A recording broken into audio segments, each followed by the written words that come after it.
চর্যাপদ কোথা থেকে আবিষ্কৃত হয় কোথা থেকে? এটা হচ্ছে নেপালের রাজ গ্রন্থাগার থেকে। বাংলা সাহিত্যে প্রাচীন যুগের একমাত্র নিদর্শন চর্যাপদ। চর্যাপদ হলো গানের সংকলন, যা রচনা করেন বৌদ্ধ সহজিয়াগণ। মহামহোপাধ্যায় হরপ্রসাদ শাস্ত্রী নেপালের রাজ গ্রন্থাগার তথা নেপালের রয়্যাল লাইব্রেরি থেকে 1907 খ্রিস্টাব্দে চর্যাপদ আবিষ্কার করেন। মঙ্গল যুগের সর্বশেষ কবির নাম কি? বাংলা সাহিত্যে সময়কালকে 3 ভাগে ভাগ করা হয়েছে। এর মধ্যে মধ্যযুগ বলতে 1201 থেকে 1800 খ্রিস্টাব্দ পর্যন্ত সময়কে বোঝানো হয়েছে। ভারতচন্দ্র রায়গুণাকারের জীবনকাল 1712 থেকে 1760 খ্রিস্টাব্দ পর্যন্ত। তিনি 18 শতকের মঙ্গল কাব্য ধারার শ্রেষ্ঠ কবি। তিনি ছিলেন নবদ্বীপের রাজা কৃষ্ণচন্দ্রের সভাকবি। তার শ্রেষ্ঠ কৃতি হচ্ছে অন্নদামঙ্গল কাব্য, 1752 থেকে 53 রচনা। তাকে মধ্যযুগের শেষ বড় কবি বলা হয়। বিদ্যাপতি কোথাকার কবি ছিলেন? তাহলে মধ্যযুগের সর্বশেষ কবির নাম হচ্ছে ভারতচন্দ্র রায়গুণাকর। বিদ্যাপতি কোথাকার কবি ছিলেন? বিদ্যাপতি কবি ছিলেন হচ্ছে মিথিলার কবি বিদ্যাপতি। জন্ম হচ্ছে 1374 থেকে 1460। বৈষ্ণব সহজিয়া সাধকদের নবরসিকের অন্যতম। তিনি বাংলায় একটি পংক্তি ও নালিকে বাঙালিদের কাছে একজন শ্রদ্ধেয় কবি। মৈথিল কোকিল ও অভিনব জয়দেব নামে খ্যাত বিদ্যাপতি বৈষ্ণব কবি ও পদসঙ্গীত রচনার রূপকার। তিনি মিথিলার সীতাময়ী মহাকুমার বিসপি গ্রামে জন্মগ্রহণ করেন। এবং তারপরে হচ্ছে কি যে শ্রীকৃষ্ণ কীর্তন কাব্যের বড়াই কী ধরনের চরিত্র? বড়াই হচ্ছে রাধাকৃষ্ণের প্রেমের দ্যুতি। মধ্যযুগের আদিকবি বড়ু চন্দ্রীদাস লোক সমাজে প্রচলিত রাধাকৃষ্ণ প্রেম সম্পর্কিত গ্রাম্য গল্প অবলম্বনে এবং শ্রীকৃষ্ণ কীর্তন কাব্য রচনা করেন। এবং 1909 খ্রিস্টাব্দে বসন্ত রঞ্জন রায় বল্লভ পশ্চিমবঙ্গের বাঁকুড়া জেলার কাকিলা গ্রামে এক গৃহস্থ বাড়ি গোয়ালগড় থেকে পুঁথি আকারে অযত্নে রক্ষিত এ কাব্য আবিষ্কার করেন। এবং 1916 সালে বসন্ত রঞ্জন রায়ের সম্পাদনায় গ্রন্থটি বঙ্গীয় সাহিত্য পরিষদ থেকে প্রকাশিত হয়। পুরো কাব্যটি আবর্তিত হয়েছে রাধাকৃষ্ণের প্রেম বিনোদন, দেহ সম্ভোগ, দুঃখ ভোগ ইত্যাদির মধ্য দিয়ে। আর বড়াই চরিত্রটিকে কবি সৃষ্টি করেছেন রাধাকৃষ্ণের প্রেম সংবাদ আদান প্রদানকারিণী হিসেবে। তারপর হচ্ছে কি লোকসাহিত্য কাকে বলে? লোকসাহিত্য হলো যে লোকের মুখে মুখে প্রচলিত কাহিনী, গান, ছড়া ইত্যাদিকে বোঝায় লোকসাহিত্য। সাহিত্য হলো একের সাথে অন্যের মিলনের মাধ্যম।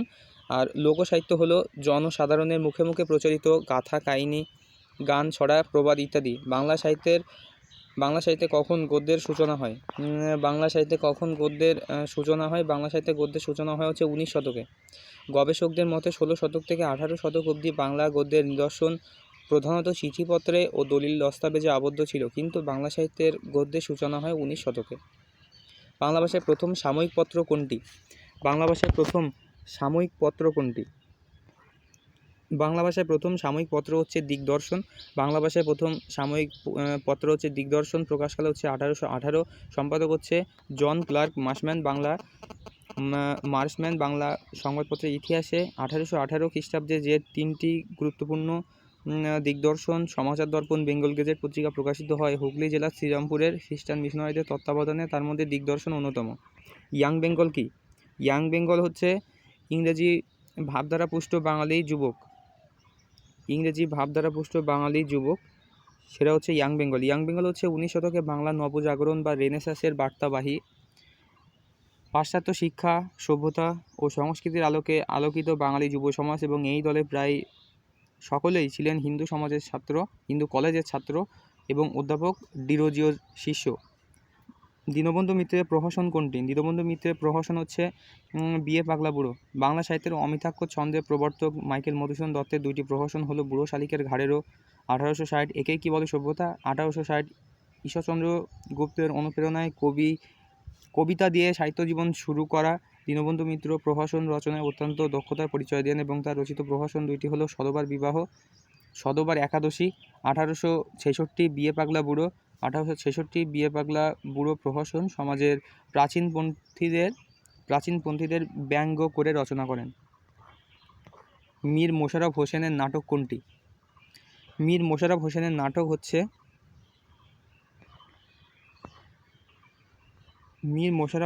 নাটক হচ্ছে বেহুলা গীতাভিনয়।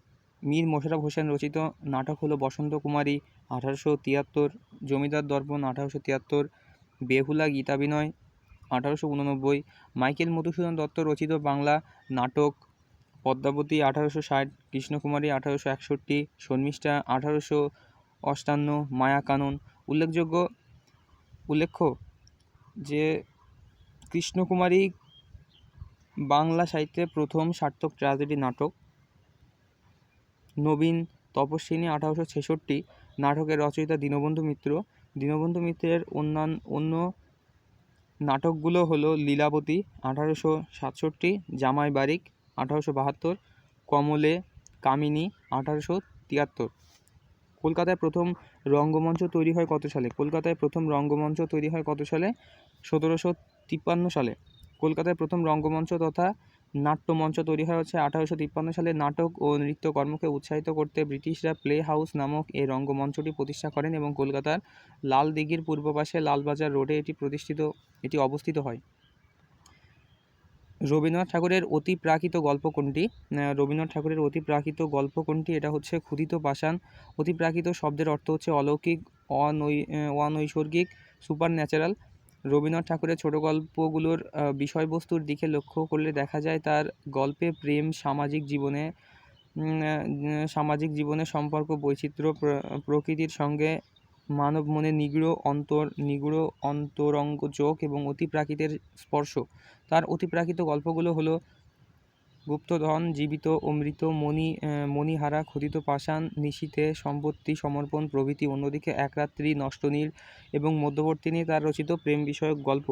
বাংলা সাহিত্যে প্রথম মুসলিম উপন্যাসিকের নাম কি? প্রথম মুসলিম উপন্যাসিকের নাম হচ্ছে মীর মোশাররফ হোসেন। বাংলা সাহিত্যে প্রথম মুসলিম উপন্যাসিক মীর মোশাররফ হোসেনের পদ্মাবতী উপন্যাসটি রচনা করেন হচ্ছে 1859 সালে, যা বাংলা সাহিত্যের মুসলিম রচিত প্রথম উপন্যাস। এবং মীর মোশাররফ হোসেনের জন্ম হচ্ছে কুষ্টিয়ার লাহিনীপাড়া গ্রামে 13 নভেম্বর 1847 খ্রিস্টাব্দে। তিনি উপন্যাসিক, নাট্যকার ও প্রাবন্ধিক। তার বিখ্যাত উপন্যাস হচ্ছে বিষাদ সিন্ধু 1885 থেকে 1891। নজরুল ইসলামের সম্পাদিত পত্রিকা কোনটি? নজরুল ইসলামের সম্পাদিত পত্রিকা হচ্ছে ধূমকেতু। বাংলা সাহিত্যের বিদ্রোহী কবি, বাংলাদেশের জাতীয় কবি কাজী নজরুল ইসলামের সম্পাদিত পত্রিকা দৈনিক নবযুগ 1920, ধূমকেতু 1922, লাঙল 1925। জীবনানন্দ দাশের প্রবন্ধ গ্রন্থ কোনটি? প্রবন্ধ গ্রন্থ হচ্ছে কবিতার কথা। তিমির হননের কবি জীবনানন্দ দাশ। তার জন্ম হচ্ছে 1899 সালে এবং মৃত্যু হচ্ছে 1954 সালে। তার প্রবন্ধ গ্রন্থ কবিতার কথা 1954 সালে প্রকাশ পায় এবং তার রচিত কাব্যগ্রন্থ হচ্ছে ঝরা পালক, ধূসর পাণ্ডুলিপি 1936, বনলতা সেন 1942, সাতটি তারা তিমির 1948, রূপসী বাংলা 1957, উপন্যাস মাল্যদান 1973, সতীর্থ 1974, দুর্দিনের যাত্রী 1922, যুগবাণী 1926, কাজী নজরুল ইসলাম রচিত প্রবন্ধ গ্রন্থ এটা। সাতসাগরের মাঝি কাব্যগ্রন্থের রচয়িতাকে? সাতসাগরের মাঝি কাব্যগ্রন্থের রচয়িতাকে? এটা হচ্ছে ফরুক আহমেদ। কাজী নজরুল ইসলাম 1899 সালে জন্ম এবং মৃত্যু হচ্ছে 1976 সালে। রচিত কয়েকটি কাব্যগ্রন্থ হচ্ছে অগ্নিবীণা 1922, দোলনচাঁপা 1923, সিন্ধু হিল্লোড় 1927, বিষের বাঁশি 1924, ভাঙার গান 1924, ছায়ানট 1924, প্রলয় শিখা 1930, পূবের হাওয়া 1925, সর্বহারা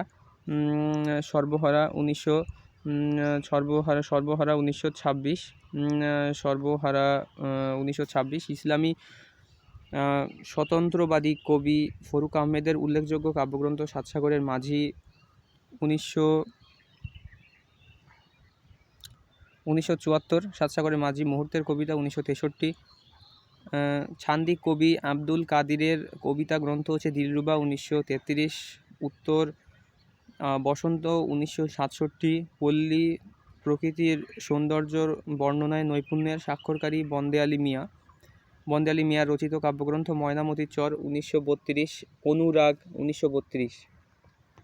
বাংলা ভাষা আন্দোলন ভিত্তিক উপন্যাস কোনটি? বাংলা ভাষা আন্দোলন ভিত্তিক উপন্যাস হচ্ছে আরেক ফাল্গুন।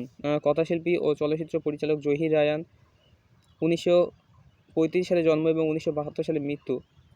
1952 সালে রাষ্ট্রভাষা আন্দোলনে সক্রিয়ভাবে অংশগ্রহণ করেন এবং ভাষা আন্দোলনের ওপর তার রচিত উপন্যাস আরেক ফাল্গুন 1968 এবং আখতারুজ্জামান ইলিয়াসের উপন্যাস চিলেকোঠার সিপাই 1987 69 গণঅভ্যুত্থানের প্রেক্ষাপটে রচিত। তারপরে হচ্ছে যে মুক্তিযুদ্ধ ভিত্তিক উপন্যাস কোনটি? মুক্তিযুদ্ধ ভিত্তিক উপন্যাস হচ্ছে জাহান্নাম হইতে বিদায়। কথা সাহিত্যিক হুমায়ুন আহমেদের উল্লেখযোগ্য উপন্যাস নন্দিত নরকে, শঙ্খনীল কারাগার, আগুনের পরশমণি, জ্যোৎস্না ও জননীর গল্প। এর মধ্যে আগুনের পরশমণি তার মুক্তিযুদ্ধ ভিত্তিক উপন্যাস এবং শওকত ওসমানের মুক্তিযুদ্ধ ভিত্তিক উপন্যাস হচ্ছে জাহান্নাম হইতে বিদায় 1971, নেকড়ে অরণ্য 1973, দুই সৈনিক 1973, জলাঙ্গি 1986। শওকত ওসমান কোন উপন্যাসের জন্য আদমজী পুরস্কার লাভ করেন? শওকত ওসমান কোন উপন্যাসের জন্য আদমজী পুরস্কার লাভ করেন?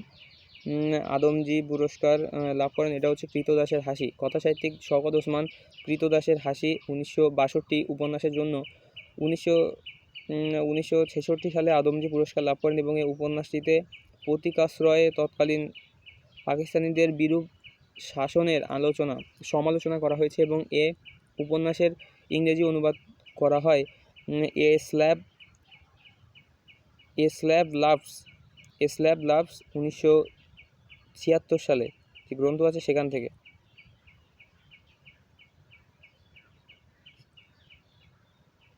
স্ল্যাব লাভস এই যে কৃতদাসের হাসি উপন্যাসের ইংরেজি অনুবাদ করা হয় স্ল্যাব লাভস নামে 1976 সালে। বনি আদম 1946 শওকত ওসমানের প্রথম উপন্যাস।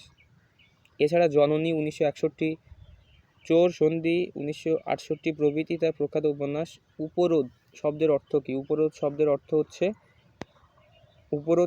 অর্থ হচ্ছে অনুরোধ। উপরোধ শব্দের অর্থ বিশেষ অনুরোধ, সুপারিশ, খাতির।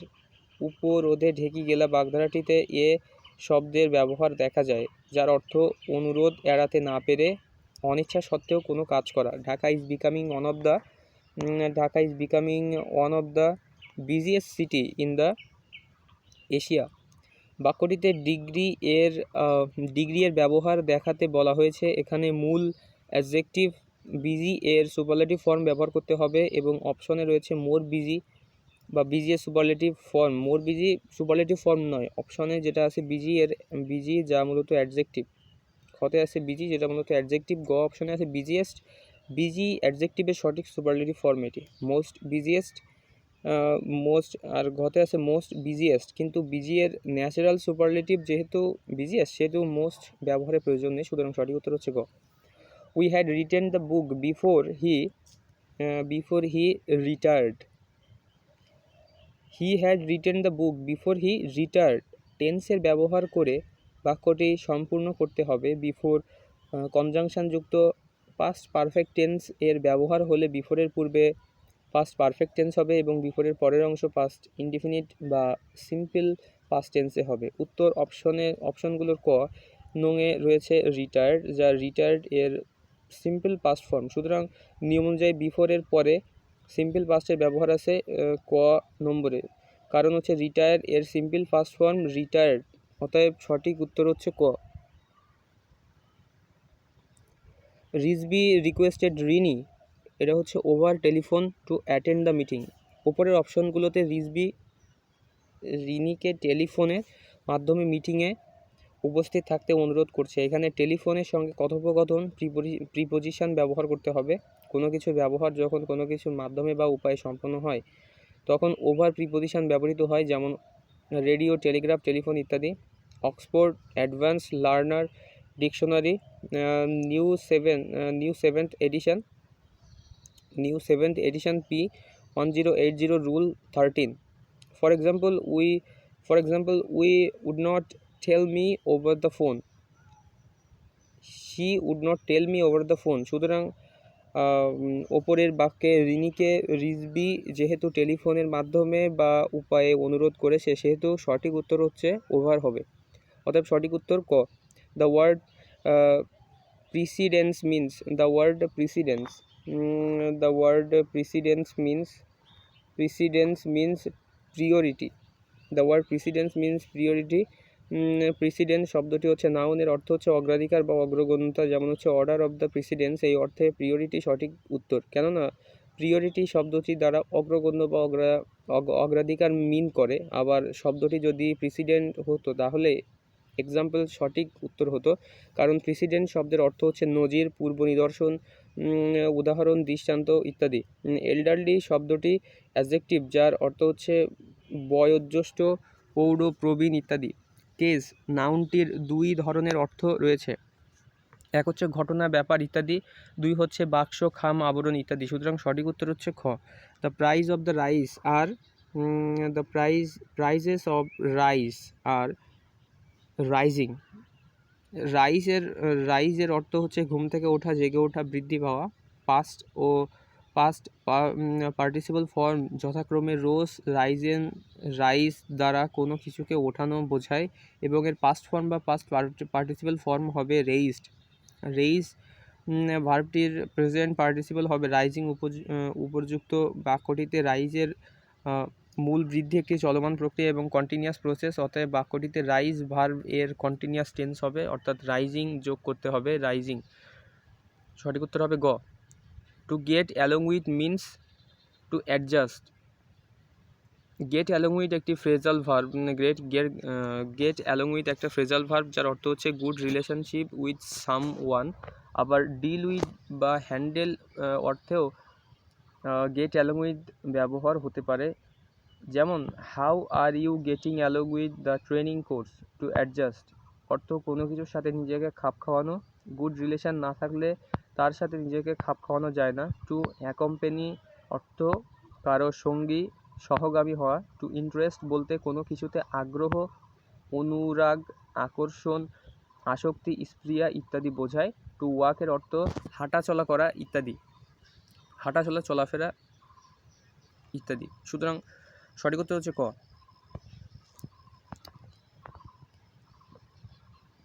If winter comes can spring be far behind. If winter comes can spring be far behind. এটা কার লেখা? এটা লেখা হচ্ছে শেলির লেখা। ইংরেজি সাহিত্যে great romantic poet John Keats এর জন্ম হচ্ছে কত 1795 থেকে 1821 সালে। তাকে বলা হয় poet of beauty. Robert Lee Frost জন্ম হচ্ছে কত 1874 থেকে 1963। আমেরিকার একজন বিখ্যাত কবি ও নাট্যকার থমাস স্টার্ন ইলিয়ট 1888 থেকে 1965 ছিলেন ইংল্যান্ডের বিখ্যাত কবি। তার বিখ্যাত গ্রন্থ হচ্ছে ওয়েস্টল্যান্ড। পার্সি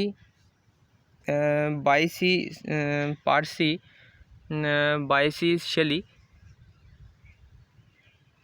জন্ম হচ্ছে 1792 সালে, মৃত্যু হচ্ছে 1822 সালে, ছিলেন ইংল্যান্ডের বিখ্যাত কবি। তার বিখ্যাত রচনাগুলোর মধ্যে রয়েছে কুইন ম্যাব এ ফিলোসফিক্যাল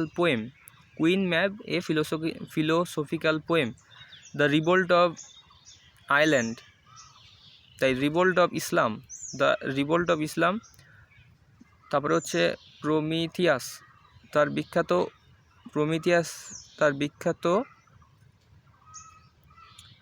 তারপরে হচ্ছে তার বিখ্যাত উক্তি if winter comes can spring be far behind, নেওয়া হয়েছে ode to the west wind কবিতা থেকে। উল্লেখ্য লাইনটি কবিতার শেষ লাইন। সুতরাং সঠিক উত্তর হচ্ছে ঘ, Shelley.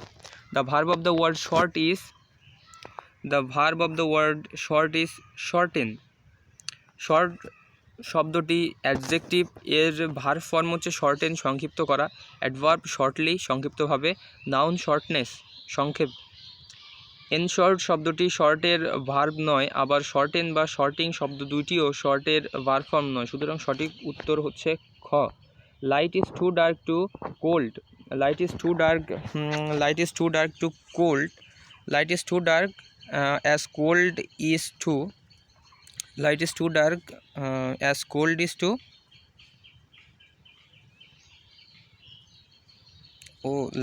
light is too dark, as cold is too hot। প্রশ্নে উল্লেখিত লাইটকে রিলেটেড করা হয়েছে ডার্কের সাথে এবং লাইট ও ডার্কের মধ্যে বিপরীতার্থক সম্পর্ক বিরাজমান। লাইট অ্যাডজেক্টিভ হিসেবে ব্যবহার করলে বিপরীতার্থক শব্দ হচ্ছে ডার্ক।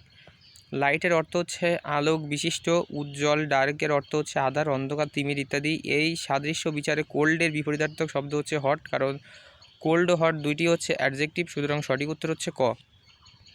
সুতরাং সঠিক উত্তর হচ্ছে ক। Many preferred donating money to distributing clothes. Prefer to একটি প্রিপোজিশনাল ভার্ব, এর অর্থ হচ্ছে অধিকতর পছন্দ করা, শ্রেয় মনে করা ইত্যাদি। উপযুক্ত বাক্যটির অর্থ হলো অনেক বস্ত্র সামগ্রীর চেয়ে টাকা দান করাকে অধিকতর পছন্দ বা শ্রেয় মনে হয়। সুতরাং এক্ষেত্রে প্রেফার ভার্বের সাথে প্রিপোজিশন টু বসবে, যার সঠিক উত্তর হচ্ছে গ। Julia has been ill for 3 months। Julia has been ill for 3 months। Preposition for সাধারণত ওয়ার্ড বা ফ্রেজের পূর্বে বসে। পয়েন্ট অফ টাইম বা নির্দিষ্ট সময় বোঝাতে ব্যবহার করা হয়ে থাকে, যেমন ফর 3 months। এটি সিম্পল প্রেজেন্ট টেন্স ছাড়া অন্য যে কোনো টেন্সের সাথে ব্যবহার হতে পারে। অন্যদিকে সিন্স প্রিপোজিশনটি পয়েন্ট অফ টাইম নির্দেশ করে এমন ওয়ার্ড বা ফ্রেজের পূর্বে বসে, যেমন সিন্স মন্ডে। এটি সাধারণত প্রেজেন্ট পারফেক্ট টেন্সের ক্ষেত্রে ব্যবহৃত হয়, তবে পাস্ট পারফেক্ট টেন্সের ক্ষেত্রেও এটি ব্যবহৃত হয়ে থাকে। সুতরাং সঠিক উত্তর হচ্ছে ফর ঘ।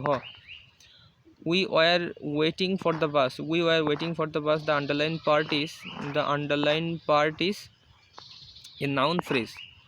নাউন ফ্রেজ এমন একটি গ্রুপ অফ ওয়ার্ডস যা বাক্যে ব্যবহৃত হয়ে নাউনের কাজ করে থাকে, যেমন উই এনজয় প্লেয়িং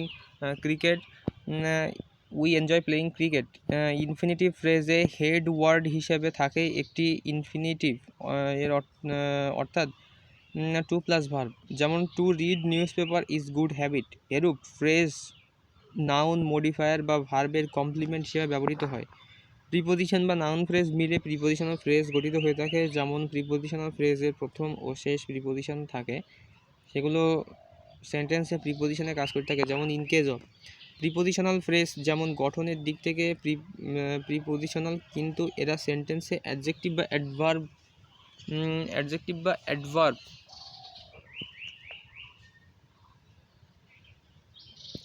এর কাজ করে থাকে। এবং ভার্ব ফ্রেজ হলো লেক্সিক্যাল বা মূল ভার্ব বা অক্সিলিয়ারি ভার্বের সমন্বয়ে গঠিত ফ্রেজ, যার অর্থ হচ্ছে হেডওয়ার্ড হলো মূল ভার্ব, যেমন আই শ্যাল গো দেয়ার। প্রশ্নে উল্লেখিত বাক্যে ওয়েট ভার্বের মডিফায়ার হিসেবে ফর দ্য বাস বসেছে, অর্থাৎ ভার্বের পরে নাউন বসেছে। সুতরাং ফর দ্য বাস অংশটি নাউন ফ্রেজ। অতএব সঠিক উত্তর হচ্ছে ক। The word disinterested means neutral. Lack of interest দ্বারা বোঝায় কোনো কিছুতে উৎসাহ বোধের অভাব। ইনডিফারেন্ট শব্দের অর্থ হচ্ছে উদাসীন, অনীহা, বিতৃষ্ণা, বৈরাগ্য ইত্যাদি। ক্যালস শব্দের অর্থ হচ্ছে কঠিন, নির্মম, উদাসীন, অসার ইত্যাদি। নিউট্রাল শব্দের অর্থ কোনো পক্ষকেই সমর্থন করে না এমন, নিরপেক্ষ। ডিসইন্টারেস্টেড শব্দের অর্থ হচ্ছে নিরপেক্ষ, অর্থাৎ ন্যাচারাল এর সমর্থক। তবে ডিসইন্টারেস্ট হলে সঠিক উত্তর হতো ল্যাক অফ ইন্টারেস্ট। অতএব সঠিক উত্তর হচ্ছে ঘ। Who did write the first English dictionary? Samuel Johnson. James Boswell ছিলেন স্কটল্যান্ডের একজন আইনজীবী ও লেখক। তিনি স্যামুয়েল জনসন এর বায়োগ্রাফি লেখার কারণে বিখ্যাত। বেন জনসন ছিলেন ইংলিশ রেনেসাঁ নাট্যকার, কবি ও অভিনেতা। স্যামুয়েল জনসন জন্ম হচ্ছে 1709 এবং মৃত্যু হচ্ছে 1784, ছিলেন ইংরেজি লেখক। তিনি 1755 সালে প্রথম ডিকশনারি অফ ইংলিশ ল্যাঙ্গুয়েজ নামে একটি ডিকশনারি প্রকাশ করেন। এটা ছিল তার 9 বছর সাধনার ফল। এর জন্য তাকে ফাদার অফ ইংলিশ ডিকশনারি বলা হয়। জন মিল্টন হচ্ছে 1608 সালে জন্ম এবং মৃত্যু হচ্ছে 1674 সালে। ছিলেন একজন বিখ্যাত ইংরেজ মহাকাব্য রচয়িতা। তার বিখ্যাত মহাকাব্য হলো Paradise Lost, Milton. Paradise Regained. New pilgrim will be telecast. New program will be telecast next week in Bangladesh television. Verb হিসেবে টেলিকাস্ট সাধারণত প্যাসিভ সেন্টেন্সে ব্যবহার করা হয়ে থাকে। উল্লেখিত বাক্যটি রয়েছে প্যাসিভ সেন্সে। এর অর্থ কোনো কিছু টেলিভিশনে সম্প্রচার করা। পাবলিশড অর্থ কোনো কিছু প্রকাশ করা, যেমন বই, পত্রিকা ইত্যাদি। টেলিকাস্ট শব্দটি প্রয়োগ ভুল, কারণ টেলিকাস্ট এর প্যাসিভ ইউজেও টেলিকাস্ট ব্যবহার করা হয়। তাতে ইভেন্ট উইল বি টেলিকাস্ট হবে। Telecast simultaneously to nearly 150 cities. Broadcasted শব্দটির প্রয়োগ ভুল। মূল অর্থ ব্রডকাস্টের অর্থ সম্প্রচার করা, বিশেষত রেডিও টেলিভিশনের মাধ্যমে। তবে শব্দটি লাইভ অনুষ্ঠান বিশেষত রেডিওতে সম্প্রচারের ক্ষেত্রে ব্যবহার করা হয়। অতএব সঠিক উত্তর হচ্ছে ক। The word electorate means a body of voters. Electorate শব্দটি হচ্ছে নাউন, যার অর্থ হচ্ছে নির্বাচক মণ্ডলী। ইলেকশন অফিস সাধারণত ইলেকশন সংশ্লিষ্ট কার্যক্রম পরিচালনা করে। এ বডি অফ ভোটার্স বলতে বোঝায় নির্বাচক মণ্ডলী, যারা ভোটারদের দ্বারা নির্বাচিত। অনেকগুলো ইলেকশন বোঝাতে মেনি ইলেকশনস ব্যবহৃত হয়। ক্যান্ডিডেট বলতে প্রার্থী বোঝায় এবং ক্যান্ডিডেট শব্দটি নির্বাচনের ক্ষেত্রে পরীক্ষার ক্ষেত্রে ব্যবহৃত হতে পারে, তবে সাধারণত ক্যান্ডিডেট দ্বারা নির্বাচনের প্রার্থী বোঝানো হয়ে থাকে। সুতরাং সঠিক উত্তর এ বডি অফ ভোটার্স বা খ। Animal Farm was written by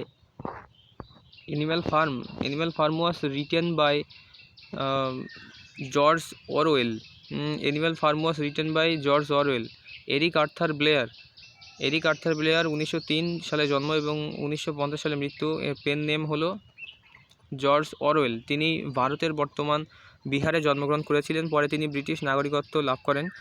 তার উল্লেখযোগ্য অবদান হলো অ্যানিম্যাল ফার্ম 1945 ও 1944 1949 সালে তার দুইটি উপন্যাস দেয়ার ইজ নো অল্টারনেটিভ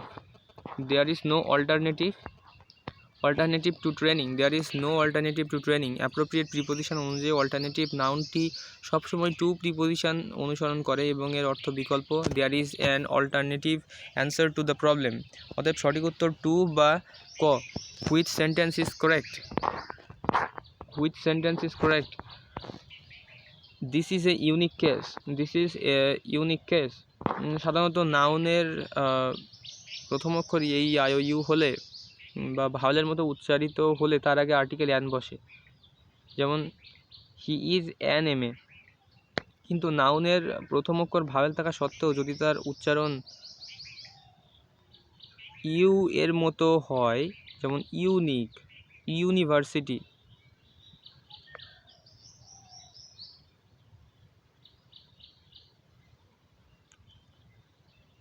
তবে ওই নাউনের আগে এ বসে। This is an unique case বাক্যটিতে অ্যান এর প্রয়োগ ভুল আছে। This is a unique case বাক্যটি সঠিক। This is a unique case বাক্যটি সঠিক। I cannot afford to pay such high price.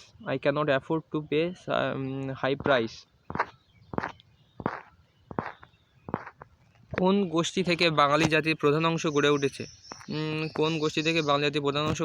এটা হচ্ছে অস্ট্রিক থেকে। বাঙালি একটি সংকর জাতি। বিভিন্ন জাতির সংমিশ্রণে সময়ের পরিক্রমায় বাঙালি জাতি উদ্ভব হয় এবং এদেশে অনার্য, আর্য, মঙ্গোল, দ্রাবিড়, পর্তুগিজ, ইংরেজ প্রভৃতি জাতির আগমন ঘটে এবং এ দেশ প্রথমে অনার্য তথা অস্ট্রিক গোষ্ঠীর প্রভাবাধীন ছিল এবং অস্ট্রিক গোষ্ঠীর আগমনের অন্তত 14-10 বছর পর বঙ্গদেশে অনার্য ও পরে দ্রাবিড় জাতির আগমন ঘটে এবং আর্যগণ সভ্যতা ও সংস্কৃতিতে অনার্য অপেক্ষা উন্নততর হয়। আর্যদের ভাষা ও সংস্কৃতি কালক্রমে বঙ্গদেশে সুপ্রতিষ্ঠিত হয়েছিল। নৃতাত্ত্বিক বিচারে অনার্য ভাষাভাষী কোল, শবর, পুলিন্দ, হাড়ি, ডোম, চণ্ডাল প্রভৃতি বাংলার আদিম অধিবাসী যারা অস্ট্রিক বা অস্ট্রো এশিয়াটিক গোষ্ঠী অন্তর্ভুক্ত ছিল। আনুমানিক 5-6 হাজার বছর পূর্বে ইন্দোচীন থেকে আসাম হয়ে এ অস্ট্রিক গোষ্ঠী বঙ্গদেশে আগমন করে। এরা চাষাবাদ, লোহা, তামা প্রভৃতির ব্যবহার জানত। কাজেই বাঙালি জাতির প্রধান অংশ গড়ে উঠেছে অস্ট্রিক বা অনার্য গোষ্ঠী থেকে। ঢাকায় সর্বপ্রথম কবে বাংলার রাজধানী স্থাপিত হয়? 1610 সালে প্রথম ঢাকায় বাংলার রাজধানী স্থাপিত হয়। সর্বপ্রথম বাংলার রাজধানী স্থাপিত হয় 1610 খ্রিস্টাব্দে। সুবেদার ইসলাম খাঁ বিহারের রাজমহল থেকে ঢাকায় সর্বপ্রথম রাজধানী স্থাপন করেন এবং নামকরণ করেন জাহাঙ্গীরনগর এবং স্বাধীনতার পূর্বে ঢাকায় সর্বপ্রথম 4 বার রাজধানী স্থাপিত হয় 1610, 1660, 1905 এবং 1947 খ্রিস্টাব্দে। ঐতিহাসিক 21 দফা দাবির প্রথম দাবি কী ছিল? 21 দফা দাবির প্রথম দাবি কী ছিল? যে বাংলাকে অন্যতম রাষ্ট্রভাষা করা ছিল প্রথম দাবি।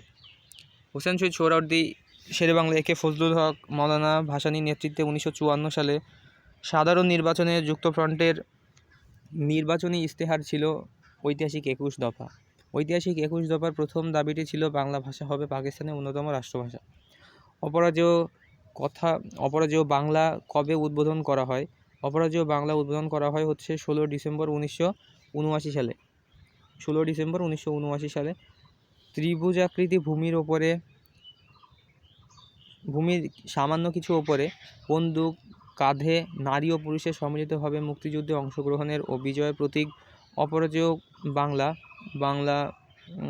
অপরাজেয় বাংলা ঢাকা বিশ্ববিদ্যালয় কলাভবন চত্বরে অবস্থিত এবং দেশের সর্বস্তরের মানুষের স্বাধীনতা সংগ্রামের অংশগ্রহণের প্রতীকী চিহ্ন অপরাজেয় বাংলা উদ্বোধন হয় 16 ডিসেম্বর 1979 এবং এর স্থপতি সৈয়দ আবদুল্লাহ খালেক এবং এর স্থপতি হচ্ছে আবদুল্লাহ খালেক।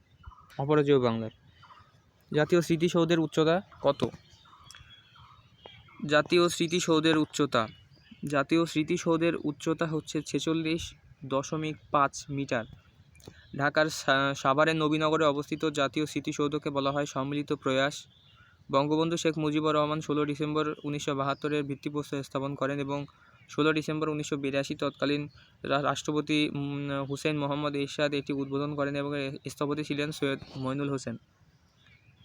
109 একর জমির ওপরে প্রতিষ্ঠিত এই সৌধে 7টি ফলক রয়েছে এবং বাংলাপিডিয়া 4th খণ্ড এবং পৃষ্ঠা 12 এর তথ্য মতে জাতীয় স্মৃতিসৌধের উচ্চতা 150 ফুট এবং বা 45.72 মিটার। তবে প্রচলিত তথ্য মতে এর উচ্চতা হচ্ছে 46.5 মিটার। হাজংদের অধিবাসী কোথায় ছিল? হাজংদের অধিবাসী ছিল ময়মনসিংহ নেত্রকোনাতে। হাজংদের অধিবাসী ময়মনসিংহ, নেত্রকোনা, শেরপুর ও সিলেট অঞ্চলে ছিল। হাজংরা পিতৃতান্ত্রিক সমাজের অন্তর্ভুক্ত এবং ধর্মবিশ্বাসের দিক থেকে হাজংদের মোটামুটিভাবে হিন্দু বলা যায়, যদিও কোনো দিক থেকে কিছু পার্থক্য লক্ষ্য করা যায়। নিঝুম দ্বীপের আয়তন কত? নিঝুম দ্বীপ মেঘনা নদীর মোহনায় অবস্থিত। 1960 সালে নোয়াখালীর মাঝিরা এটি আবিষ্কার করেন।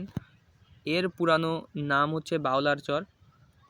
নিঝুম দ্বীপের আয়তন হচ্ছে 56,858 বর্গ কিলোমিটার। বাংলাদেশে গ্রামের সংখ্যা কত? বাংলাদেশে গ্রামের সংখ্যা 2011 সালে পঞ্চম আদমশুমারি রিপোর্ট অনুযায়ী বাংলাদেশে গ্রামের সংখ্যা 87,191টি। ঢাকা বিভাগে 18,183টি, রাজশাহী বিভাগে 14,075টি, চট্টগ্রাম বিভাগে 15,219টি, সিলেট বিভাগে 10,250টি, খুলনা বিভাগে 9,287টি, বরিশাল বিভাগে 4,097টি, রংপুর বিভাগে 9,050টি, ময়মনসিংহে 7,030টি পূর্বের ঢাকা বিভাগ থেকে বিয়োগ করে প্রাপ্ত গ্রাম রয়েছে। উল্লেখ্য, হবিগঞ্জ জেলার বানিয়াচং গ্রামটি এশিয়ার বৃহত্তর গ্রাম। হবিগঞ্জ জেলার বানিয়াচং গ্রামটি এশিয়ার বৃহত্তম গ্রাম।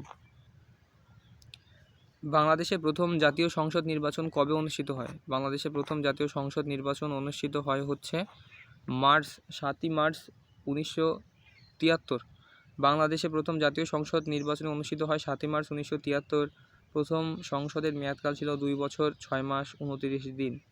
প্রথম জাতীয় সংসদের সংসদ নেতা ছিলেন বঙ্গবন্ধু শেখ মুজিবুর রহমান ও এম মনসুর আলী। স্পিকার ছিলেন মোহাম্মদ উল্লাহ ও আব্দুল মালেক উকিল। এ সংসদে সংবিধানের প্রথম থেকে চতুর্দশ সংশোধনী পাশ হয়। বাংলাদেশের সবচেয়ে ছোট ইউনিয়ন কোনটি? বাংলাদেশের সবচেয়ে ছোট ইউনিয়ন সেন্ট মার্টিন বাংলাদেশের সবচেয়ে ছোট ইউনিয়ন। পঞ্চম আদমশুমারি 2011 অনুযায়ী বাংলাদেশের ক্ষুদ্রতম ইউনিয়ন হচ্ছে ভোলা জেলার দৌলতখান উপজেলার হাজিপুর। ভোলা জেলার দৌলতখান উপজেলার হাজিপুর ক্ষুদ্রতম ইউনিয়ন। যুক্তরাষ্ট্রের সিনেটের মোট আসন সংখ্যা কয়টি? যুক্তরাষ্ট্রের সিনেটের মোট আসন সংখ্যা যুক্তরাষ্ট্রের সিনেটের মোট আসন সংখ্যা কয়টি? যুক্তরাষ্ট্রের সিনেটের মোট আসন সংখ্যা হচ্ছে 100টি। মার্কিন যুক্তরাষ্ট্রের দ্বিকক্ষ বিশিষ্ট পার্লামেন্টের নাম হচ্ছে কংগ্রেস এবং উচ্চকক্ষের নাম হচ্ছে সিনেট এবং নিম্নকক্ষের নাম প্রতিনিধি পরিষদ বা হাউস অব রিপ্রেজেন্টেটিভ। উচ্চকক্ষ ও সিনেটের সদস্য সংখ্যা 100, যারা প্রতিটি অঙ্গরাজ্য থেকে 2 জন করে নির্বাচিত হন। ফেয়ারফ্যাক্স কি? ফেয়ারফ্যাক্স হচ্ছে গোয়েন্দা সংস্থা। ফেয়ারফ্যাক্স মার্কিন যুক্তরাষ্ট্রের একটি বেসরকারি অর্থনৈতিক গোয়েন্দা সংস্থা। এছাড়া ফেয়ারফ্যাক্স নামে অস্ট্রেলিয়ার একটি বহুমুখী মিডিয়া কোম্পানি রয়েছে এবং এ গ্রুপ অস্ট্রেলিয়া ও নিউজিল্যান্ডে খবরের কাগজ, ম্যাগাজিন, রেডিও, ইন্টারনেট ও ডিজিটাল মিডিয়া পরিচালনা করে থাকে এবং এর সদর দপ্তর হচ্ছে অস্ট্রেলিয়া সিডনিতে। নাসা এর সদর দপ্তর কোথায় অবস্থিত? নাসা এর তথ্যমতে মার্কিন যুক্তরাষ্ট্রের মহাকাশ গবেষণা ইনস্টিটিউট নাসার সদর দপ্তর ওয়াশিংটন ডিসিতে অবস্থিত। নাসা প্রতিষ্ঠিত হয় 1958 সালের 29 জুলাই। নাসা এর পূর্ণরূপ হচ্ছে national Aeronautics and space administration. National Aeronautics and space administration. দক্ষিণ আফ্রিকা কত সালে শ্বেতাঙ্গ শাসনে ছিল? কত বছর শ্বেতাঙ্গ শাসনে ছিল দক্ষিণ আফ্রিকা? 342 বছর শ্বেতাঙ্গ শাসনে ছিল। আফ্রিকা মহাদেশের সবচেয়ে সম্পদশালী দেশ দক্ষিণ আফ্রিকা। 342 বছর শ্বেতাঙ্গ শাসনে ছিল। 1992 সালে দক্ষিণ আফ্রিকার বর্ণবাদ নীতিকে সরকারিভাবে বিলোপ করা হয় এবং দক্ষিণ আফ্রিকার শেষ শ্বেতাঙ্গ প্রেসিডেন্ট এফডব্লিউ ডি ক্লার্ক বসনিয়ায় যুদ্ধবিরতি স্বাক্ষরের মধ্যস্থতাকারীকে বসনিয়া যুদ্ধবিরতি স্বাক্ষরের মধ্যস্থতাকারী হচ্ছে জিমি কার্টার। বসনিয়া হার্জেগোভিনা প্রাক্তন ফেডারেল যুগোস্লাভিয়ার একটি প্রজাতন্ত্র। 1992 সালে 1 মার্চ দেশটি স্বাধীনতা ঘোষণা করে এবং 1992 সালে 22 মে জাতিসংঘের সদস্যপদ লাভ করে। কিন্তু স্বাধীনতা ঘোষণার পরপরই দেশটির সার্ব ও ক্রোট সম্প্রদায় এর বিরোধিতা করতে থাকে এবং অবস্থার প্রেক্ষিতে বসনিয়া হার্জেগোভিনায় দেখা দেয় জাতিগত দ্বন্দ্ব, যা পরবর্তীতে মারাত্মক গৃহযুদ্ধের রূপ নেয় এবং এর প্রেক্ষিতে মার্কিন যুক্তরাষ্ট্রের সাবেক রাষ্ট্রপতি জিমি কার্টারের মধ্যস্থতায় 23 ডিসেম্বর 1994 বসনিয়ার মুসলিম সরকার ও সার্ব বাহিনীর মধ্যে একটি যুদ্ধবিরতি চুক্তি স্বাক্ষরিত হয়। ফ্রান্সের বর্তমান প্রেসিডেন্টের নাম কি? ফ্রান্সের বর্তমান প্রেসিডেন্টের নাম হচ্ছে ইমানুয়েল ম্যাক্রো। 14 মে 2017 তিনি ফ্রান্সের ইতিহাসে 25তম এবং ফ্রেঞ্চ পঞ্চম রিপাবলিকের 7ম প্রেসিডেন্ট হিসেবে দায়িত্ব গ্রহণ করেন এবং নিকোলাস সার্কোজি ছিলেন ফ্রান্সের 23তম প্রেসিডেন্ট। উল্লেখ্য, বর্তমানে ফ্রান্সের প্রেসিডেন্টের মেয়াদকাল হচ্ছে 5 বছর, পূর্বে ছিল 7 বছর। হোয়াংহো নদীর উৎসস্থল কোথায়? হোয়াংহো নদীর উৎসস্থল হচ্ছে কি কুয়েনলুন পর্বতে। হোয়াংহো নদী চীনে অবস্থিত এবং এর দৈর্ঘ্য 5464 কিলোমিটার এবং উৎপত্তিস্থল কুয়েনলুন পর্বত এবং এটি পতিত হয়েছে পিত সাগরে। হোয়াংহো নদীর তীরবর্তী শহর বেইজিং। হোয়াংহোকে বলা হয় হলদে নদী বা পিত নদী। মেক্সিকো ও যুক্তরাষ্ট্র বিভক্তকারী সীমারেখার নাম হচ্ছে কি সনোরা লাইন। সনোরা লাইন হলো যুক্তরাষ্ট্র মেক্সিকোকে বিভক্তকারী সীমারেখা। সনোরা মেক্সিকোর একটি সমুদ্র উপকূলবর্তী রাজ্য। ম্যাকনামারা লাইন যুক্তরাষ্ট্র কর্তৃক উত্তর এবং দক্ষিণ ভিয়েতনাম সীমান্তে নির্মিত বৈদ্যুতিক বেষ্টনী। ডুরান্ড লাইন হচ্ছে পাকিস্তান ও আফগানিস্তানের মধ্যে সীমানা চিহ্নিতকারী রেখা এবং হিন্ডেনবার্গ লাইন হচ্ছে জার্মানি ও পোল্যান্ডের মধ্যে সীমানা নিশ্চিতকরণ রেখা। তারপর হচ্ছে কি ইউরোপের ককপিট বলা হয় কোন দেশকে? ইউরোপের ককপিট বলা হয় কোন দেশকে? ইউরোপের ককপিট বলা হয় হচ্ছে বেলজিয়ামকে। প্রায় যুদ্ধ সংঘটিত হয়েছে এরূপ স্থানকে বলা হয় ককপিট। বেলজিয়ামকে ইউরোপের ককপিট বা ইউরোপের সমরক্ষেত্র বা রণক্ষেত্র বলা হয়, কারণ এখানে এডেন, আর্দে, রামিল্লিস, ফন্টেনয়, ফ্লেওরাস এবং জেম্মাপেস, লিগনি, কোয়াটেরে, ব্রাস এবং বিখ্যাত ওয়াটারলু যুদ্ধ সংঘটিত হয়। এবং ফিনল্যান্ডকে বলা হয় হাজার হ্রদের দেশ বা হাজার দ্বীপের দেশ বা হাজার হ্রদের দেশ। বিশ্বের কোন দেশে সাক্ষরতার হার 100%? কোন দেশে সাক্ষরতার হার 100%? বিশ্বে ইউএনডিপি প্রকাশিত মানব উন্নয়ন রিপোর্টে 2018 অনুসারে সাক্ষরতার হার হচ্ছে 100% এবং এর দেশ হচ্ছে ইউক্রেন, অ্যান্ডোরা, উজবেকিস্তান ও উত্তর কোরিয়া। রেফ্রিজারেটরে কম্প্রেসরের কাজ কি? কম্প্রেসরের কাজ হচ্ছে ফ্রেয়নকে ঘনীভূত করা। রেফ্রিজারেটরের মধ্যে শীতলীকরণ প্রকোষ্ঠ থাকে, যাকে ঘিরে থাকে ফাঁপা নলের তৈরি বাষ্পীভবন কুণ্ডলী এবং এই কুণ্ডলীর মধ্যে উদ্বায়ী পদার্থ ফ্রেয়ন থাকে এবং একে একটি সংকোচন পাম্প বা কম্প্রেসরের সাথে যুক্ত করা হয় এবং এই সংকোচন পাম্প বা কম্প্রেসর চালু করা হলে নলের ভেতরে চাপ কমে যাওয়ায় ফ্রেয়ন দ্রুত বাষ্পীভূত হয় এবং ফ্রেয়ন বাষ্পীভূত হওয়ার সময় বাষ্পীভবনের জন্য প্রয়োজনীয় সুপ্ত তাপ শীতলীকরণ প্রকোষ্ঠ থেকে নেয় বলে এখানে শীতলীকরণ ঘটে। পরবর্তীকালে বাষ্পীভবন নেফ্রনকে ঘনীভূত কুণ্ডলীর মধ্যে এনে কম্প্রেসরের সাহায্যে সংকুচিত বা ঘনীভূত করে পুনরায় তরলে পরিণত করা হয়।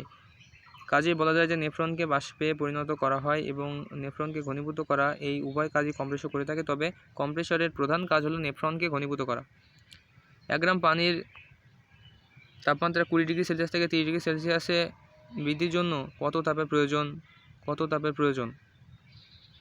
আমরা জানি কোনো বস্তুর তাপমাত্রা বৃদ্ধির জন্য প্রয়োজনীয় তাপের পরিমাণ সমান বস্তুর ভর গুণ আপেক্ষিক তাপ গুণ তাপমাত্রা পার্থক্য। এখানে পানির ভর হচ্ছে কি 1 গ্রাম, আপেক্ষিক তাপ হচ্ছে 1 ক্যালোরি পার গ্রাম পার ডিগ্রি সেলসিয়াস এবং তাপমাত্রা পার্থক্য হচ্ছে 30 - 20 ডিগ্রি সেলসিয়াস মানে হচ্ছে 10 ডিগ্রি সেলসিয়াস। প্রয়োজনীয় তাপের পরিমাণ হচ্ছে 1 গুণ 1 গুণ 1 গুণ 10 ক্যালোরি সমান হচ্ছে কি 10 ক্যালোরি। কাজে প্রদত্ত উত্তরগুলোর মধ্যে কোনোটি সঠিক নয়।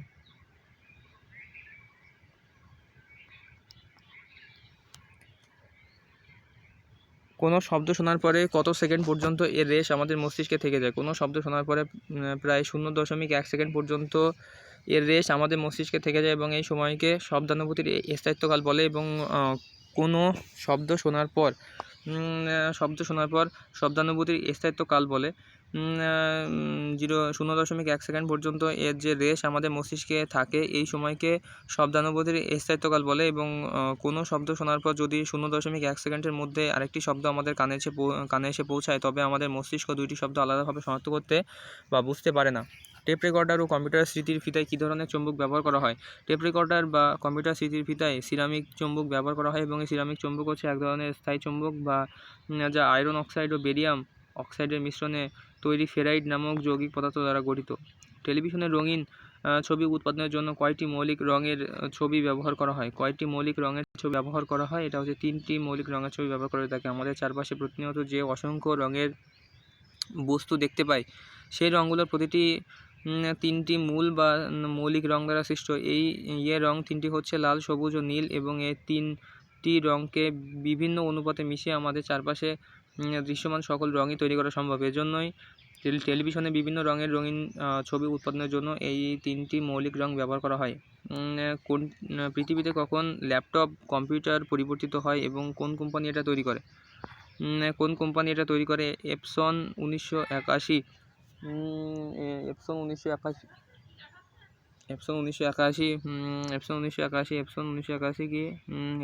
1 নামক ল্যাপটপ কম্পিউটার প্রথম তৈরি হয় ওসবোর্ন কম্পিউটার এবং ওসবোর্ন কম্পিউটার নামক কোম্পানি 1981 সালে এটি তৈরি করে এবং একই বছরের পরবর্তী সময়ে এপসন তৈরি করে এপসন HX20 নামে একটি ল্যাপটপ কম্পিউটার। অপরদিকে IBM কম্প্যাক্ট কম্পিউটার এবং অ্যাপল কম্পিউটার নামক কোম্পানি 3টি ল্যাপটপ কম্পিউটার তৈরি করে যথাক্রমে 1984 থেকে 1988 এবং 1989 সালে। যে যন্ত্রের সাহায্যে পরিবর্তী উচ্চ বিভবকে নিম্ন বিভবে এবং নিম্ন বিভবকে উচ্চ বিভবে রূপান্তরিত করা হয় তার নাম হচ্ছে ট্রান্সফরমার। যে যন্ত্রের সাহায্যে পরিবর্তী উচ্চ বিভবকে নিম্ন বিভবে এবং নিম্ন বিভবকে উচ্চ বিভবে রূপান্তর করা হয় তাকে ট্রান্সফরমার বা রূপান্তরক বলে। যে যন্ত্রের সাহায্যে বিদ্যুৎ শক্তিকে যান্ত্রিক শক্তিতে রূপান্তর করা হয় তাকে বৈদ্যুতিক মোটর বলে। অপরদিকে যে যন্ত্রের সাহায্যে যান্ত্রিক শক্তিকে বিদ্যুৎ শক্তিতে রূপান্তর করা হয় তাকে জেনারেটর বা ডায়নামো বলে। বিদ্যুৎ বিলের হিসাব কিভাবে করা হয়? কিলোওয়াট ঘন্টায়। প্রতি সেকেন্ডে 1 কিলোওয়াট হারে 1 ঘন্টায় যে পরিমাণ তড়িৎ শক্তি অন্য শক্তিতে রূপান্তর হয় বা ব্যয় হয় তাকে 1 কিলোওয়াট ঘন্টা বলে। তড়িৎ সরবরাহকারী প্রতিষ্ঠান বিদ্যুৎ বিলের হিসাব করে কিলোওয়াট ঘন্টা এককে। বাণিজ্যিকভাবে একে বোর্ড অফ ট্রেড ইউনিট বা বিওটি ইউনিট বলে, সুতরাং বা সংক্ষেপে শুধু ইউনিট বলা হয়ে থাকে। কোনটি পানিতে দ্রবীভূত হয় না? এটা হচ্ছে ক্যালসিয়াম কার্বনেট। রসায়নবিদ্যা থেকে আমরা জানি যে ক্ষার ধাতু ব্যতীত অন্যান্য ধাতু সমূহের কার্বনেট লবণ পানিতে অদ্রবীভূত থাকে। ক্যালসিয়াম ক্ষার ধাতু নয়, এটি একটি মৃৎক্ষার ধাতু। সুতরাং ক্যালসিয়ামের কার্বনেট লবণ বা ক্যালসিয়াম কার্বনেট পানিতে অদ্রবণীয় অর্থাৎ পানিতে দ্রবীভূত হয় না। অপরদিকে গ্লিসারিন, ফিটকিরি ও সোডিয়াম ক্লোরাইড NaCl বা খাবার লবণ এদের প্রত্যেকেই পানিতে দ্রবণীয়। পারমাণবিক চুল্লিতে তাপ পরিবাহক হিসেবে কোন ধাতু ব্যবহৃত হয়? পারমাণবিক চুল্লিতে তাপ পরিবাহক হিসেবে কোন ধাতু ব্যবহার করা হয়? এটা হচ্ছে সোডিয়াম। পারমাণবিক চুল্লিতে তাপ পরিবাহক হিসেবে ক্ষার ধাতু ব্যবহার করা হয়ে থাকে, কারণ হচ্ছে ক্ষার ধাতু সমূহে তাপ পরিবাহক বা তাপ স্থানান্তর করার ক্ষমতা বেশি। এছাড়াও ক্ষার ধাতু সমূহ নিম্ন গলনাঙ্ক, উচ্চ তাপ স্থানান্তর সহগ বিশিষ্ট এবং সোডিয়াম একটি ক্ষার ধাতু যা পারমাণবিক চুল্লির জন্য অতি উপযোগী তাপ স্থানান্তরকারী বা তাপ পরিবাহক পদার্থ। তাই পারমাণবিক চুল্লিতে উৎপাদিত তাপকে প্রশমিত করার জন্য সোডিয়াম ধাতু ব্যবহার করা হয়ে থাকে। চা পাতায় কোন ভিটামিন থাকে? চা পাতায় ভিটামিন থাকে হচ্ছে ভিটামিন বি কমপ্লেক্স। উদ্ভিদের পাতা হলদে হয়ে যায় কিসের অভাবে? নাইট্রোজেনের অভাবে। উদ্ভিদের পাতা হলদে হয়ে যাওয়া প্রক্রিয়াকে ক্লোরোসিস বলা হয়ে থাকে। নাইট্রোজেনের অভাব হলে ক্লোরোফিল সৃষ্টিতে ব্যাঘাত ঘটে থাকে, ফলে উদ্ভিদের পাতা হলদে হয়ে যায় এবং ইউরিয়া সারের ভেতর নাইট্রোজেন বিদ্যমান এবং অন্যান্য নাইট্রোজেনের অভাব পূরণ করতে গাছের গোড়ায় ইউরিয়া সার প্রয়োগ করা হয়ে থাকে। অপরদিকে ফসফরাসের P এর অভাবে পাতা বেগুনি রং ধারণ করে থাকে, আবার ফসফরাসের K অভাবে পাতার শীর্ষ ও কিনারা হলুদ হয় এবং মৃত অঞ্চল সৃষ্টি হয়ে থাকে। মানুষের স্পাইনাল কর্ডের দৈর্ঘ্য কত? দৈর্ঘ্য হচ্ছে 18 ইঞ্চি। সুষুম্না কাণ্ড বা স্পাইনাল কর্ড কেন্দ্রীয় স্নায়ুতন্ত্রের একটি অংশ এবং স্পাইনাল কর্ড বা স্নায়ুরজ্জু মস্তিষ্ক থেকে মেরুদণ্ডের ভেতরে অবস্থিত। স্পাইনাল কর্ড প্রায় 18 ইঞ্চি লম্বা। এখান থেকে 31 জোড়া স্নায়ু উৎপন্ন হয়ে থাকে। ক্যান্সার রোগের কারণ কি? ক্যান্সার রোগের কারণ হচ্ছে কি কোষের অস্বাভাবিক বৃদ্ধি। গবেষণা থেকে দেখা গেছে বিভিন্ন প্রকার প্যাপিলোমা ভাইরাস ক্যান্সার কোষ সৃষ্টিতে সাহায্য করে থাকে এবং এই ভাইরাসের E6 ও E7 নামে দুইটি জিন পোষক কোষের জিনের সাথে একীভূত হয়ে যায় এবং কোষের বৃদ্ধি নিয়ন্ত্রণকারী প্রোটিন অণুগুলোর কাজ বন্ধ করে দেয়।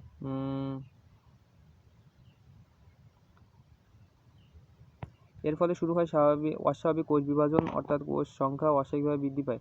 কোষের সংখ্যা অস্বাভাবিকভাবে বৃদ্ধি পায় এবং কোষ সংখ্যার অস্বাভাবিক বৃদ্ধির ফলে ক্যান্সার কোষের সৃষ্টি হয়ে থাকে। ইনসুলিন নিঃসৃত হয় কোথা থেকে? ইনসুলিন নিঃসৃত হয়ে থাকে অগ্ন্যাশয় থেকে এবং প্যানক্রিয়াস থেকে। প্যানক্রিয়াস হলো প্যানক্রিয়াসের বাংলা প্রতিশব্দ হচ্ছে অগ্ন্যাশয়। মানবদেহে প্যানক্রিয়াস নামক গ্রন্থির আইলেটস অফ ল্যাঙ্গারহ্যান্স নামক অংশ হতে রক্তের শর্করা পরিমাণ নিয়ন্ত্রণকারী হরমোন ইনসুলিন নিঃসৃত হয়ে থাকে। সুষম খাদ্যের উপাদান কয়টি? সুষম খাদ্যের উপাদান হচ্ছে 6টি। মানবদেহের পুষ্টি চাহিদা সঠিকভাবে পূরণের জন্য সুষম খাদ্য গ্রহণ করা দরকার। সুষম খাদ্য ও উপাদান 6টি। এগুলো হলো শর্করা বা শ্বেতসার, আমিষ বা প্রোটিন, ভিটামিন বা খাদ্যপ্রাণ, খনিজ লবণ, ফ্যাট বা চর্বি ও পানি। জীবজগতের জন্য সবচেয়ে ক্ষতিকর রশ্মি কোনটি? জীবজগতের জন্য সবচেয়ে ক্ষতিকর রশ্মি হচ্ছে গামা রশ্মি। আল্ট্রাভায়োলেট রশ্মি, বিটা রশ্মি, আলফা রশ্মি, গামা রশ্মি জীবদেহের জন্য ক্ষতিকর। এদের মধ্যে আল্ট্রাভায়োলেট রশ্মি, গামা রশ্মি তুলনামূলকভাবে অধিক ক্ষতিকারক, কিন্তু সবচেয়ে ক্ষতিকারক হচ্ছে গামা রশ্মি, কারণ গামা রশ্মির তরঙ্গদৈর্ঘ্য অন্য সব রশ্মির তরঙ্গদৈর্ঘ্যের তুলনায় অনেক ক্ষুদ্র হয়ে থাকে এবং গামা রশ্মির ভেদন ক্ষমতা অত্যন্ত বেশি এবং এ রশ্মি মানবদেহের ক্যান্সার সহ বিভিন্ন জটিল রোগের সৃষ্টি করে থাকে।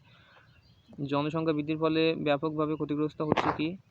জনসংখ্যা বৃদ্ধির ফলে ব্যাপকভাবে ক্ষতিগ্রস্ত হচ্ছে প্রাকৃতিক পরিবেশ। জনসংখ্যা বৃদ্ধির ফলে প্রাকৃতিক পরিবেশের ভারসাম্য নষ্ট হচ্ছে। প্রাকৃতিক পরিবেশের প্রধান 3টি উপাদান হচ্ছে মাটি, বায়ু ও পানি এবং জনসংখ্যা বৃদ্ধির ফলে মাটি, বায়ু এবং পানি হচ্ছে সবচেয়ে বেশি মাত্রায় দূষিত হচ্ছে। কাজেই বলা যায় যে জনসংখ্যা বৃদ্ধির ফলে ব্যাপকভাবে ক্ষতিগ্রস্ত হচ্ছে প্রাকৃতিক পরিবেশ। কোথায় দিন রাত্রি সর্বত্র সমান থাকে? দিন রাত্রি সর্বত্র সমান থাকে হচ্ছে নিরক্ষরেখায়। ডিসেম্বর মাসে উত্তর গোলার্ধে সূর্যের বিপরীত দিকে এবং দক্ষিণ গোলার্ধে সূর্যের দিকে হেলে থাকে বলে ওই সময় উত্তর গোলার্ধের দিন সবচেয়ে ছোট এবং রাত সবচেয়ে বড় হয়, এবং দক্ষিণ গোলার্ধের দিন সবচেয়ে বড় এবং রাত সবচেয়ে ছোট হয়ে থাকে। অপরদিকে জুন মাসে উত্তর গোলার্ধের সূর্যের দিকে এবং দক্ষিণ গোলার্ধে সূর্যের বিপরীত দিকে হেলে থাকে বলে ওই সময় উত্তর গোলার্ধের দিন সবচেয়ে বড় এবং রাত সবচেয়ে ছোট হয়, এবং দক্ষিণ গোলার্ধের দিন সবচেয়ে ছোট এবং রাত সবচেয়ে বড় হয়। কিন্তু নিরক্ষরেখায় অবস্থিত অঞ্চলগুলো সূর্য হতে সমান্তরাল হতে থাকে বলে এই অঞ্চলে দিন রাত্রি সর্বদা সমান থাকে। ছায়াপথ তার নিজ কক্ষকে কেন্দ্র করে ঘুরে আসতে যে সময় লাগে তাকে কি বলে?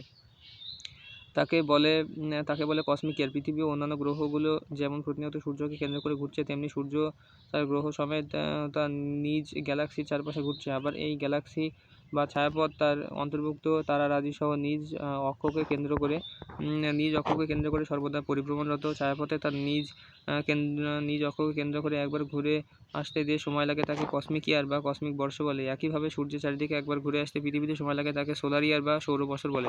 A rocket flying to the moon does not need wings because space is airless. Rocket চলে নিউটনের তৃতীয় গতিসূত্র দ্বারা। সূত্রটি হলো প্রত্যেক ক্রিয়ার একটি সমান ও বিপরীত প্রতিক্রিয়া রয়েছে, এবং সূত্র অনুযায়ী রকেটের জ্বালানি হিসাবে তরল গ্যাসোলিন ও তরল অক্সিজেন দহন প্রকোষ্ঠে পাম্পের সাহায্যে প্রবেশ করে জ্বালানো হয়ে থাকে। মিশ্রণটি জ্বললেই অতি উচ্চ চাপে গ্যাস উৎপন্ন হয়ে রকেটের নিচের দিকে মুখ দিয়ে বের হতে থাকে। তখন প্রতিক্রিয়া বলের দরুন রকেটটি ভরবেগের সংরক্ষণ নীতি অনুযায়ী গ্যাস নিষ্ক্রমণের অভিমুখের বিপরীত দিকে একটি সমান ভরবেগ লাভ করে থাকে। ফলে রকেটের উপরে ঊর্ধ্বমুখী বল প্রযুক্ত হয়ে থাকে এবং রকেট দ্রুততার সাথে উপরে উঠতে থাকে। এই কারণে রকেটের পাখার প্রয়োজন হয় না, আর পাখা থাকলেও রকেট চাঁদে যেতে পারে না, কারণ চাঁদে কোনো বায়ুমণ্ডল নেই, অর্থাৎ চাঁদ বায়ুশূন্য। প্রশ্নের উত্তর অপশানে উল্লেখিত ইট হ্যাজ নো ইঞ্জিন সঠিক নয়, কারণ রকেটের অবশ্যই ইঞ্জিন আছে এবং space has too much dust ও রকেট চলার প্রতিবন্ধকতা নয়। ইট হ্যাজ নো ফুয়েল ও সঠিক নয়, কারণ রকেটে অবশ্যই ফুয়েল ব্যবহার করা হয়। স্পেস ইজ এয়ারলেস, অর্থাৎ স্পেস বায়ুশূন্য হলো সঠিক উত্তর। Rubber is notable for its elasticity. প্রতিটি বস্তুরই একটি বিশেষত্ব রয়েছে। রাবারের বিশেষত্ব হলো এর স্থিতিস্থাপকতা, লাইটনেস বিশেষত্ব হলো সূর্যের, হেভিনেস বিশেষত্ব হলো জড় পদার্থের, ভিসকোসিটি অর্থাৎ থিকনেস বা স্টিকনেস বা পুরুত্ব ও সান্দ্রতা বিশেষত্ব মধু, গিয়ার অয়েল ইত্যাদির। অতএব সঠিক উত্তর হচ্ছে ইলাস্টিসিটি গ। Julius Caesar was the ruler of Rome about 2000 years ago. Julius Caesar ছিলেন বিখ্যাত রোম সম্রাট, দুর্ধর্ষ সেনানায়ক ও লেখক। খ্রিস্টপূর্ব 100 অব্দে তিনি রোমান সাবুরা নামক স্থানে জন্মগ্রহণ করেন। তিনি খ্রিস্টপূর্ব 49 অব্দ থেকে 44 অব্দ পর্যন্ত রোমান একনায়ক ছিলেন, এবং খ্রিস্টপূর্ব 44 অব্দে 15 মার্চ ক্ষমতা ও সম্পদের লোভে তার প্রিয় জনেরাই তাকে হত্যা করে। The South Pole is located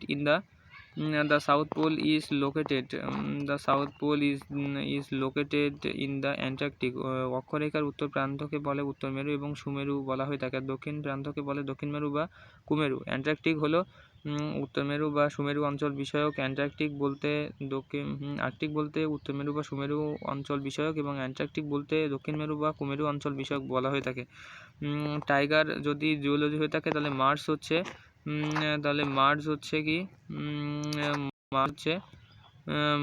astronomy. Astrology বলতে বোঝায় জ্যোতিতত্ত্ব, এবং ক্রিপ্টোলজি হলো the art of writing or solving codes. Cryptology. Astronomy হচ্ছে গ্রহ, তারা, চাঁদ, সূর্য ইত্যাদির বিজ্ঞানসম্মত অধ্যয়ন, এবং টেলিস্কোপি হলো দূরের জিনিস সহজে অনুধাবনের বিজ্ঞান। প্রশ্নে টাইগার প্রাণী যেমন জিওলজি অর্থাৎ প্রাণীবিজ্ঞানের সাথে সম্পর্কিত, ঠিক তেমনি মার্স হলো মঙ্গল গ্রহ অ্যাস্ট্রোনমি এর সঙ্গে সম্পর্কিত। তাই সঠিক উত্তর হচ্ছে অ্যাস্ট্রোনমি গ। ব্রেক, রিপেইন, তাহলে ওন্ড কী হবে? তাহলে ওন্ড হচ্ছে প্লাস্টার। ব্রেক শব্দটির অর্থ হচ্ছে ভেঙে যাওয়া বা ভেঙে ফেলা। ব্রেকের অর্থ ভেঙে গেলে বা রিপেয়ার করতে হবে, কিন্তু প্রশ্নে উল্লেখিত রিপেইন যা কোনো অভিধানে পাওয়া যায় না, সুতরাং শব্দটি হবে হচ্ছে রিপেয়ার। অনুরূপভাবে ওন্ড বা আহত হলে প্লাস্টার করতে হবে। হেইলের অর্থ প্রশমন করা। হার্টের অর্থ আঘাত করা, ফিক্স শব্দের অর্থ হচ্ছে নিবন্ধ বা বিশিষ্ট করা, সুতরাং সঠিক উত্তর হবে প্লাস্টার বা ঘ। Frighten scream angry, frighten scream angry shout, frighten scream angry shout. Frighten ভীত আতঙ্কিত অর্থে ব্যবহৃত হয়ে থাকে। স্ক্রিমের অর্থ ভয়ে চিৎকার বা আর্তনাদ করা, অর্থাৎ আমরা ভয় পেলে তারপর আর্তনাদ বা তীব্র চিৎকার করি। অ্যাংরি এর অর্থ রাগান্বিত, কিন্তু রাগান্বিত হলে পরে আমরা কি করি, ক্রাই বা ক্রন্দন অবশ্যই করি না। শিবার অর্থাৎ কি ঠান্ডায় বা ভয়ে থরথর করে কাঁপা, রাগের সময় নিশ্চয় আমরা তা করি না। শাউটের অর্থ হচ্ছে চিৎকার করা, চেঁচানি।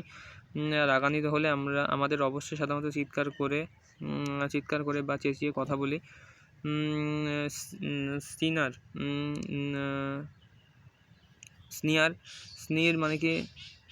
স্নির মানে বিদ্রুপ করা, বিষয়টিও হচ্ছে অ্যাঙ্গারের সাথে সম্পর্কিত নয়, সুতরাং সঠিক উত্তর হচ্ছে শাউট বা গ।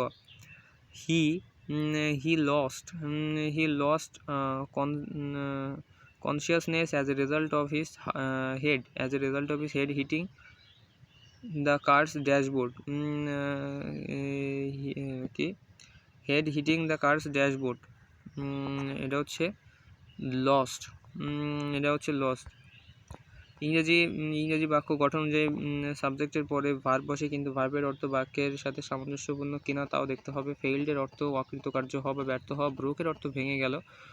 লস্টের অর্থ হারানো বা হারিয়ে ফেলে, মৃত্যু হওয়া। অ্যাক্সিডেন্টের ফলে কোনো কিছুর সাথে মানুষ ধাক্কা খেলে সাধারণত জ্ঞান হারিয়ে ফেলে বা মৃত্যু হয়ে থাকে। এবং পাস্ট এর অর্থ অতিক্রম করে যাওয়া, অগ্রসর হওয়া। প্রশ্নে উল্লেখিত বাক্যের অর্থ অনুযায়ী সঠিক উত্তর হচ্ছে lost go. only after I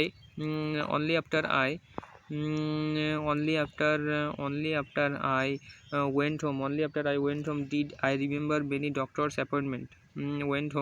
Did I remember many doctor's appointment complex সেন্টেন্সের নিয়ম অনুযায়ী একটি ক্লজেস টেন্সে থাকবে,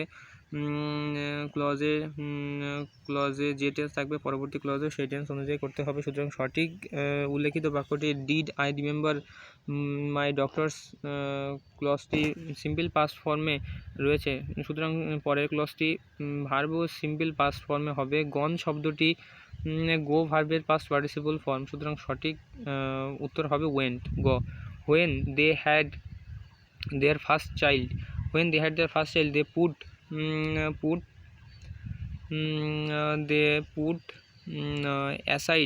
they put aside a large sum of his education.